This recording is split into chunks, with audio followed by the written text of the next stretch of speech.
Are you ready? Mr. Chair, I wish I can make a few clarificatory Later, questions before later. we start. But these are prejudicial questions, Mr. Chair. Later.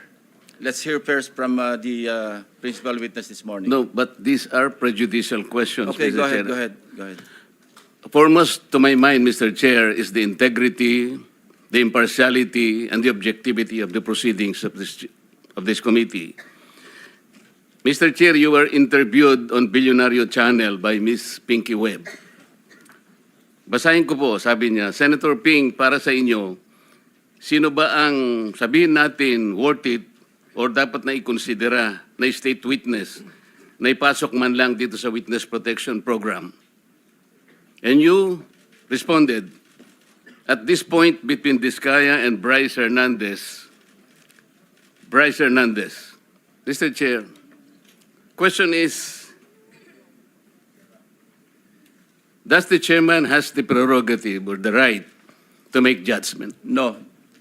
That's my perspective, no? That's my personal opinion outside of the hearing or outside of this hall. So don't question my opinion. That I is am my not questioning opinion. your opinion, Mr. Chair, but you are the Let's not chairman quarrel of this here. committee. Anyway, let's proceed with the You are not testimony of the interested in the prejudicial question that I am going to raise, Mr. Chair?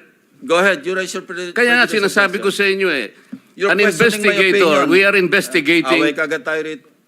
Mr. Chair, we are still Hearing is suspended. investigating.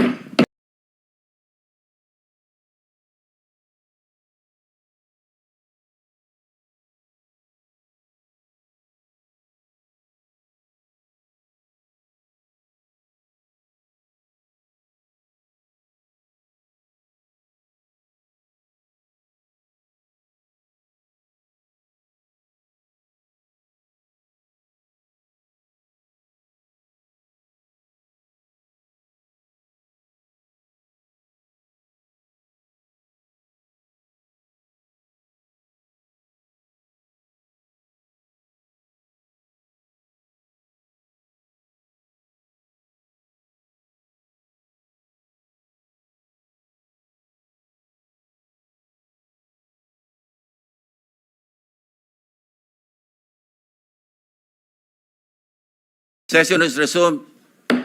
Mr. Alcantara, you proceed. Thanks, Mr. Chair. Mr. Alcantara, you proceed.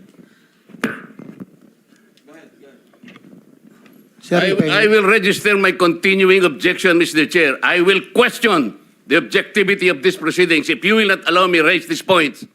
Maybe in the plenary this afternoon I will raise it.